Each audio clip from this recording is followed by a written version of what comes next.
ಜನ ಮಾತ್ರ mutual fund ಅಲ್ಲಿ ಹೂಡಿಕೆ ಮಾಡ್ತಿದ್ದಾರೆ. ಆದ್ರೆ ಯಾಕೆ ಅಂದ್ರೆ ಅದ್ರ ಬಗ್ಗೆ ಮಾಡ್ಲಿ ಸುಮ್ನೆ FD-ನೋ RD-ನೋ ಮಾಡ್ಕೊಂಡು ಹೋಗ್ಬಿಡ್ತೀವಿ ಅಂತ ಬೇಸಿಕಲಿ ನಮ್ಮ ವೀಕ್ಷಕರಿಗೆ ತಿಳಿಸೋದಾದ್ರೆ ಮ್ಯೂಚುವಲ್ ಫಂಡ್ ಹೆಂಗ್ ವರ್ಕ್ ಆಗುತ್ತೆ ಸರ್, ಆಮೇಲೆ ಜೀವನಕ್ಕೆ ಯಾವ ರೀತಿ ಆಧಾರ ಆಗ್ಬೋದು?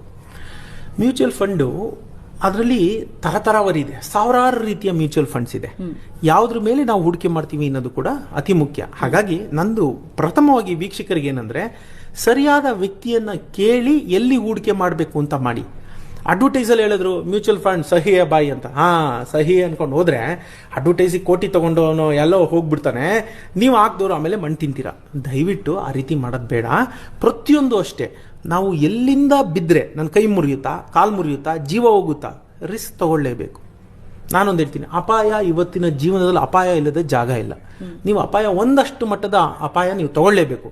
ಆದರೆ ಕ್ಯಾಲ್ಕುಲೇಟೆಡ್ ರಿಸ್ಕ್ ಅಂತ ಹೇಳ್ತೀವಿ ನಾವು ಅದನ್ನ.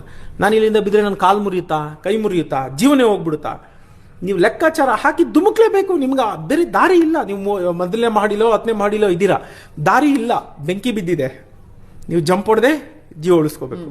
ಆದ್ರೆ ಎಲ್ಲಿಂದ ಎಗರ್ತಾ ಇದ್ದೀನಿ, ನನ್ನ ದೇಹ ತೂಕ ಏನು ಅಂದ್ರೆ ರಿಸ್ಕ್ ಅಪಿಟೈಟ್, ನನ್ಗೆ ಎಷ್ಟು ಕೆಪಾಸಿಟಿ ಇದೆ, ಎಷ್ಟು ಅಪಾಯದ ಕ್ಷಮತೆ ನನ್ನಲ್ಲಿದೆ, ಈ ರೀತಿ ಒಂದಷ್ಟು ಟರ್ಮ್ಸ್ ಇವೆ. ಅವನ್ನೆಲ್ಲ ಕೂತು ಅದಕ್ಕೆ ಹೇಳೋದು. ಈಗ ನನ್ನ ಹತ್ರ ಬಂದವ್ರಿಗೆ ನಾನು 10 ಕ್ವಶನ್ ಮಾಡ್ತೀನಿ. ಅದನ್ನೆಲ್ಲ ಮಾಡ್ಬಿಟ್ಟು ಏನೋ ಇವನ್ ಮ್ಯಾಚ್ ಮೇಕರ್ ಹಿಂಗೆ ಕೇಳ್ತಾನೆ, ಮದುವೆ ಆಗಿದೆಯಾ, ಮಕ್ಕಳಿದೆಯಾ ಅಂತ ಕೇಳಬೇಕಾಗುತ್ತೆ ನಾನು. ಯಾಕಂದ್ರೆ ಅವನ ರಿಸ್ಕ್ ಅಪಿಟೈಟ್ ಏನು ಅನ್ನೋದನ್ನ ಅವ್ರು ಹೇಳಿದ್ರು ನಾನು ಅನಲೈಸ್ ಮಾಡಬೇಕಾಗತ್ತೆ. ಅಂದ್ರೆ ಆ ರಿಸ್ಕ್ ತಗೊಂಡಾಗ ಆಘಾತ ಆಗದೆ ಇರೋ ರಿಸ್ಕ್. ಎಕ್ಸಾಕ್ಟ್ಲಿ ಅದನ್ನ ನಾವು ನೋಡಿಕೊಂಡು ಅದರಲ್ಲಿ ಮಾಡಬೇಕು. ಇದರಿಂದ ಏನ್ ಲಾಭ ಆಗುತ್ತೆ, ಬದುಕಿಗೆ ಹೇಗಾಗುತ್ತೆ ಅಂತ ನಾನು ನಿಮಗೆ ಮೊದಲೇ ಹೇಳಿದೆ. 20 ವರ್ಷಕ್ಕೆ ನೀವು 1,000 ಅಥವಾ 3,000 to 5,000 ರೂಪಾಯಿ ನೀವು ಏನನ್ನ ಕಟ್ಕೊಂಬಂದ್ರೆ 60ನೇ ವಯಸ್ಸು ಅಷ್ಟೊತ್ತಿಗೆ ಅದು 16 ಕೋಟಿ ಆಗ್ಬಿಟ್ಟಿರುತ್ತೆ. ಖಂಡಿತ 10 ಕೋಟಿ ಮೇಲೆ ಆಗ್ಬಿಟ್ಟಿರುತ್ತೆ. ನಿಮ್ಗೆ 30-40 ವರ್ಷ ಬಿಟ್ಕೊಂಡ್ಬಂದ್ರೆ that's the power of compounding.